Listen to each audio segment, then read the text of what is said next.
Welcome friends, मैं हूं आपके साथ doctor M Khalid Siddiqui. I am a retired associate professor and head department of माहितुल अमराज pathology from one of the most prestigious college of Unani system of medicine of India, that is Rajkiye या Government Takmilutib College and Hospital, Lucknow. I am making this video on the request of my students and hope you can also find this video beneficial.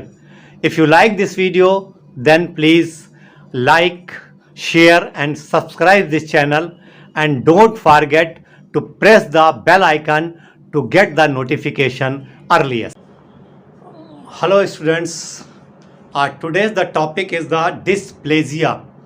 We are talking about the cellular adaptations.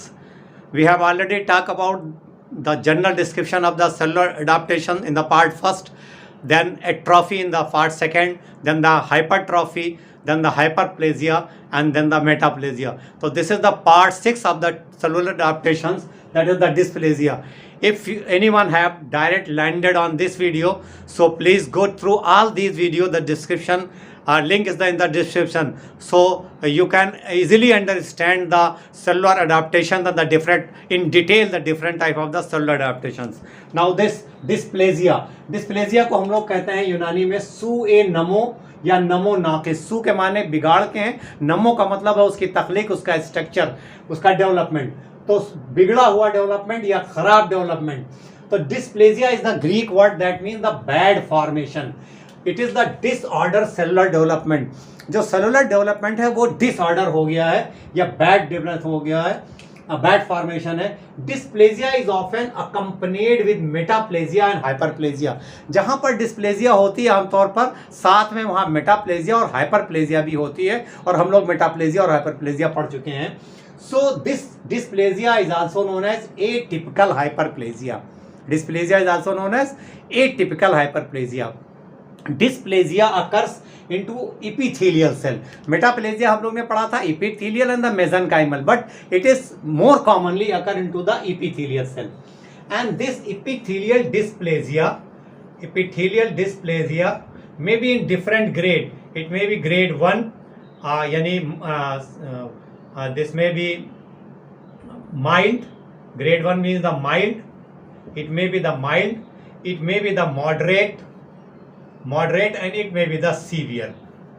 So this dysplasia, that means disorder cellular growth, जिसमें cellular growth जो है वो abnormal हो जा रही है, metaplasia और hyperplasia के साथ आमतौर पर पाई जाती है, और सिर्फ इपीथेलियल सेल में है, मेसेनकाइमल सेल में नहीं है, और कई ग्रेड में हो सकती है। It may be mild, it may be moderate, it may be severe.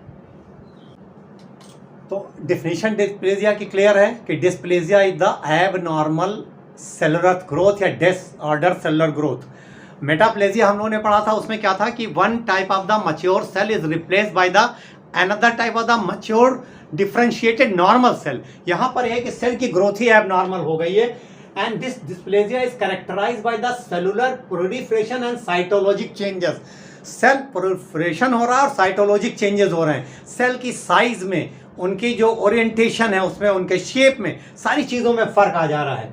एक सेल जब डिस्प्लास्टिक होगी तो उसमें 7 तरह की चेंजेस आते हैं, 7 चेंजेस दैट में भी एट द डिफरेंट लेवल के, कुछ कम ज़्यादा अलग अलग हो सकते हैं, लेकिन ये 7 तरह के चेंजेस हो सकते हैं। इसको हम लोग देखें बारी बारी। पहला चेंज क्या है कि number of the layer of the epithelial cell is increased. जहां हम लोगों ने जैसे मान लिया this is the normal endo cervical epithelium है। यहाँ देखिए एपिथेलियम क्या है कि there is the one layer of the epithelium. जब डिस्प्लेजिया होगी, दिस इज द डिस्प्लास्टिक, तो number of the epithelial layers जो है वो बढ़ जा रही हैं। लेयर जो है वो एक से ज्यादा हो जा रही है। नॉर्मली इट शुड बी 1, तो this is the normal cell, और यहाँ पर देखिए नंबर बढ़ गए एपिथेलियल सेल की। दूसरी बात जो होगी that is the disorderly arrangement of the cell from the basal layer to the superficial layer. यहाँ देखिए कि जो सेल का अरेंजमेंट है सब एक जैसी सेल है, it looking like the same. यहाँ पर जो अरेंजमेंट है वो एक जैसा नहीं, हैब्जर्ड है, यहाँ यहाँ यहाँ यहाँ। तो एक चीज क्या हुआ कि एपिथेलियल जो लेयर है वो बढ़ जा रही है, और जो अरेंजमेंट है सेल का from the basal layer to the surface layer वो जो है वो डिस्टर्ब हो जा रहा है। दो चीजें हुई। तीसरी चीज है cellular and nuclear pleomorphism. Pleomorphism क्या होता है? एब नॉर्मल शेप, कोई डेफिनेट शेप नहीं है। These cell normal cell have the definite shape, but जब यहां पर डिस्प्लेजिया हो गया तो वहां पर सेलुलर जो स्ट्रक्चर है और जो न्यूक्लियस है उसमें प्लियोमार्फिज्म है ना, एक जैसा न्यूक्लियस एक जगह पर जैसे यहां मिल रहा है, एक पर्टिकुलर शेप है, पर्टिकुलर उसकी जगह है, उस तरह से न्यूक्लियस नहीं है। तो सेलुलर एंड न्यूक्लियर प्लियोमार्फिज्म है तीसरी चीज। चौथी चीज क्या है? There is the increase nucleus cytoplasmic ratio. Normal cell में क्या है कि नॉर्मल सेल है, इसका एक न्यूक्लियस साइज है, तो न्यूक्लियस और साइटोप्लाज्म का रेशियो जो है वो नॉर्मल है। यहां पर क्या हुआ? न्यूक्लियस जो है वो बड़ा हो जा रहा है, न्यूक्लियस इनलार्ज हो जा रहा है, तो न्यूक्लियस साइटोप्लाज्मिक रेशियो जो है वो इंक्रीज कर जा रहा है। Is it clear? एक चीज और हो रही है, न्यूक्लियर हाइपोक्रोमैटिज्म। क्रोमा कहते हैं कलर को। न्यूक्लियस जो है ज्यादा कलरफुल, ज्यादा डार्क हो जा रहा है into the cases of this dysplasia. Increase mitotic activity है, पढ़ा कि सेलुलर प्रोलिफरेशन है। इसके अलावा loss of the basal polarity है। जो न्यूक्लियस है यहां पर बेस में है तो वो लॉस हो गया, न्यूक्लियस किसी पर्टिकुलर जो उसकी प्लेस है वहां पर नहीं, हैब्जर्ड है। तो these 7 changes occurs into the dysplastic cell in comparison to the normal cell। Normal cell में एक सिंगल लेयर एपिथेलियल की होगी, यहां पर मल्टी लेयर होगी, यहां पर सेल नॉर्मली अरेंज होंगी, यहां पर हैब्जर्ड मैनर में होंगी। जो सेलुलर और न्यूक्लियस जो है वो एक शेप में होंगे, प्लियोमार्फिज्म नहीं होगी। डिस्प्लेजिया में प्लियोमार्फिज्म होगी। यहां पर न्यूक्लियस और साइटोप्लाज्म का रेशियो मेंटेन होगा, यहां पर न्यूक्लियस साइटोप्लाज्मिक रेशियो बढ़ जाएगा, न्यूक्लियस की साइज बढ़ गई है। नॉर्मल सेल में न्यूक्लियर हाइपोक्रोमैटिज्म नहीं है, न्यूक्लियर ज्यादा कलर उसका नहीं है, यहां पर हाइपोक्रोमैटिज्म है। माइटोटिक एक्टिविटी बढ़ गई है, सेलुलर प्रोलिफरेशन हो रहा है, न्यूक्लियस अपने इस प्लेस पे नहीं है, बेस पे रहता है, तो that is not on the base, basal polarity loss हो गई है। तो ये 7 चीजें जो हैं वो डिस्प्लास्टिक सेल में मिलेंगी।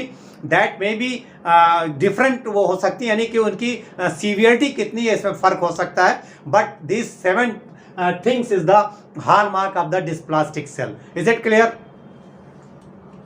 तो हम लोगों ने बात की कि डिस्प्लास्टिक सेल्स जो हैं उसमें 7 तरह की चेंजेस आ सकती हैं, ठीक है। जो कॉमन जो साइट्स है डिस्प्लेजिया होने की, that is the uterine cervix और ब्रोंकियल म्यूकोजा। इसके अलावा ओरल कैविटी में भी हो सकती है, ईसोफेगस में हो सकती है, ये कॉमन साइट्स हैं। ये जो डिस्प्लेजिया है आमतौर पर जो इरिटेशन है, क्रॉनिक इरिटेशन या क्रॉनिक इन्फ्लेमेशन की वजह से होती है, और जब ये स्टिमुलाई ख़त्म हो जाते हैं तो डिस्प्लेजिया में be revert to the normal हो सकती है। लेकिन अगर स्टिमुलाई परसिस्ट करता है, बहुत ज़्यादा वक्त तक रहता है, तो जो लोअर ग्रेड वाली हैं यानी जो माइल्ड और मॉडरेट हैं, they may convert into the severe form, और उसके बाद that dysplasia may convert into the carcinoma in situ. Dysplasia is not carcinoma, और always it doesn't convert into the carcinoma, but it may convert into the carcinoma. Is it clear? जो बात हम लोग पहले भी कर चुके थे कि 3 तरह की हैं आमतौर पर, जो सीवियरिटी हो उसकी माइल्ड हो सकता है, मॉडरेट हो सकता है, और सीवियर हो सकता है। तो डिस्प्लेजिया जो है वो एक फर्टाइल सॉइल बनाती है for the carcinoma, but it is not carcinoma and always it doesn't convert into the carcinoma. तो हम लोग मेटाप्लेजिया पढ़ी हम लोगों ने और डिस्प्लेजिया पढ़ी। अब हम लोग अगर एक डिफरेंस मेटाप्लेजिया और डिस्प्लेजिया के बीच में देख लें तो ये और क्लियर हो जाएगा। मेटाप्लेजिया जिसे हम लोग ने कहा था तब्दीली नसीज, तब्दीली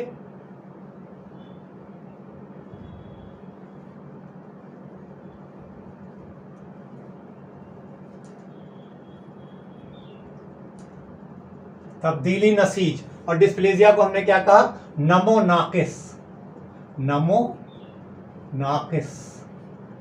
नमोनाकिस। ये डिस्प्लेजिया है, ये मेटाप्लेजिया है।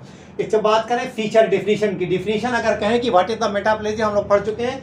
Metaplasia is the change of the one type of the oriented यानी adult mesenchymal or epithelial cell into the another type of the mesenchymal or epithelial cell, that is the metaplasia।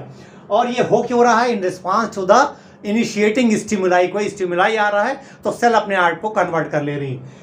Dysplasia क्या है? This is the disorder cellular development. यहाँ पर cell normal नहीं है, उसका development ही बिगड़ जा रहा है। It is also due to the this stimuli, और ऑप्शन ये है it is accompanied with the metaplasia and the hyperplasia. Hyperplasia और मेटाप्लेजिया के साथ आमतौर पर होती है डिस्प्लेजिया। ठीक है, टाइप्स अगर बात की जाए तो मेटाप्लेजिया जो थी वो इपीथेलियल थी और मीजनकाइमल थी। इपीथेलियल दो तरह की थी, एक स्क्वेमस थी और एक कॉलमनर थी, और जो मीजनकाइमल थी वो दो तरह की थी, एक ऑसियस थी और एक कार्टिलेजिनस थी। ठीक है, ये सिर्फ इपीथेलियल होती है, डिस्प्लेजिया सिर्फ इपीथेलियल में होती है। कॉमन अगर साइट की बात की जाए जो टिश्यू अफेक्टेड है, most commonly dysplasia was in the branchial mucosa, uterine endocervix अगर हम लोगों ने इपीथेलियल की बात करें, और मीजनकाइमल में जो आर्टरीज और कार्टिलेज थी वो जो उसका ऑसिफिकेशन हो जा रहा था। यहाँ पर जो डिस्प्लेजिया है इसका भी मोस्ट कॉमन जो साइट है that is the uterine cervix and the branchial mucosa. जैसा मैंने पहले बताया कि ओरल कैविटी में भी हो सकती है, इसोफेगस में हो सकती है, but this is the most common site. Cellular change जो आ रहा है यहां पर क्या हो रहा है मेटाप्लेजिया में, mature cell development from more specialized cell to the less specialized cell but the most resistant cell. क्या हो रहा था कि एक तरह की जो मैच्योर डिफरेंशिएटेड सेल थी वो दूसरी तरह की मैच्योर डिफरेंशिएटेड सेल में कन्वर्ट हो जा रही थी। जो स्टिमुलाई वहां पर आ रहा था उस स्टिमुलाई से अपने आप को बचाने के लिए और वहाँ पर जो एटमॉस्फेयर जो नया आ रहा था उसमें अपने को अकोमोडेट करने के लिए वो चेंज हो रही थी, एक तरह की सेल दूसरी तरह की सेल में। यहाँ पर डिस्प्लेजिया में क्या हो रहा है, डिसऑर्डर सेलुलर ग्रोथ है, सेलुलर ग्रोथ ही डिसऑर्डर हो गई। इपीथेलियल लेयर जो है बढ़ जा रही है, उसके अलावा सेल मतलब कई लेयर हो जा रही है, लॉस ऑफ द पोलरिटी हो रही है, प्लियोमार्फिज्म हो रही है, एक जैसा नहीं हो रहा है, मल्टीपल लेयर हो रही है, लॉस ऑफ द पोलरिटी हो रही है, प्लियोमार्फिज्म है, न्यूक्लियर साइटोप्लाज्मिक रेशियो बढ़ जा रहा है, न्यूक्लियर हाइपोक्रोमैटिज्म हो जा रही है, हाइपोक्रोमिया उसकी हो जा रही है, माइटोसिस हो रही है, इंक्रीज माइटोटिक एक्टिविटी है। तो ये डिसऑर्डरली सेलुलर डेवलपमेंट है। अगर आउटकम या नेचुरल हिस्ट्री या रिजल्ट देखा जाए तो क्या है, मेटाप्लेजिया आमतौर पर जब स्टिमुलाई को हम विड्रा कर लेते हैं तो आमतौर पर ये नॉर्मल की तरफ रिवर्ट हो जाती है। लेकिन अगर स्टिमुलाई बहुत दिन तक परसिस्ट करता है तो मेटाप्लेजिया में convert into the dysplasia. Is it clear? Dysplasia में क्या हो सकता है कि माइल्ड और मॉडरेट टाइप की जो डिस्प्लेजिया है वो आमतौर पर रिग्रेस हो जाती हैं, यानी लौट आती नॉर्मल की तरफ आ जाती हैं। लेकिन सीवियर फॉर्म वाली है और अगर बहुत दिन तक जो स्टिमुलाई है वो परसिस्ट करता रहा तो this dysplasia can convert it to the carcinoma in situ, यानी लोकलाइज कार्सिनोमा, या it may convert into the invasive carcinoma, invasive cancer. Is it clear? तो this is all about this cellular adaptations. खुलवी तताबुक का जो chapter था वो पूरा हो गया। एक हम लोग जल्दी से रिवाइज कर लें अगर यहाँ पर कि what is the cellular adaptations. Cellular adaptations क्या थे कि व्हेन एबनॉर्मल इन्वायरमेंट, कोई नॉर्मल सेल है उसके ऊपर कोई स्टिमुलाई आया, होम्योस्टेसिस उसकी डिस्टर्ब हुई तो सेल अपने आप को नए एनवायरनमेंट में एडॉप्ट करने की कोशिश करती है। That condition is known as the cellular adaptations या खुलवी तताबुक। उसके लिए वो क्या करती है, 4-5 तरह की चेंजेस लाती है। This is the normal cell, this is the normal cell, this is the normal cell. तो सेल में चेंज आ सकता है कि सेल अपनी साइज में छोटी हो सकती है। The tissue the normal tissue और ऑर्गन जो है वो छोटा हो सकता है। That is known as the atrophy. Atrophy जिसको हम लोगों ने कहा था जुमूर, जुमूर कहा। साइज में टिश्यू ऑर्गन छोटा हो गया। क्यों छोटा हो गया? उसकी सेल की साइज और सेल के नंबर दोनों छोटे हो सकते हैं। दूसरी चीज हुई कि टिश्यू या ऑर्गन जो था वो बड़ा हो गया। क्यों बड़ा हो गया? The size of the cell जो है वो इंक्रीज कर गई and that is known as the hypertrophy. Hypertrophy इसको हम लोगों ने कहा था तज़ख्खुम, तज़ख्खुम। ठीक है। तीसरी कंडीशन और थी कि ये टिश्यू या ऑर्गन अपने नॉर्मल साइज से बड़ा हुआ, लेकिन यहां क्यों बड़ा हुआ? नंबर ऑफ द सेल जो है वो इंक्रीज कर गए, number of the cell increase कर गए, तो उसकी वजह से साइज ऑफ द टिश्यू या ऑर्गन बढ़ा। इसे हमने कहा हाइपरप्लेजिया। हाइपरप्लेजिया, इसे कहा बेशे तकवीन, बेशे तकवीन, इसे बेशे तकवीन कहा, हाइपरप्लेजिया। फिर क्या हुआ, ये अपने आप को एक तरह का मैच्योर इपिथेलियल या मेसेनकाइमल सेल ने दूसरे तरह की सेल में कन्वर्ट कर दिया। That condition is called metaplasia. Metaplasia इसे हम लोगों ने कहा तब्दीली नसीज,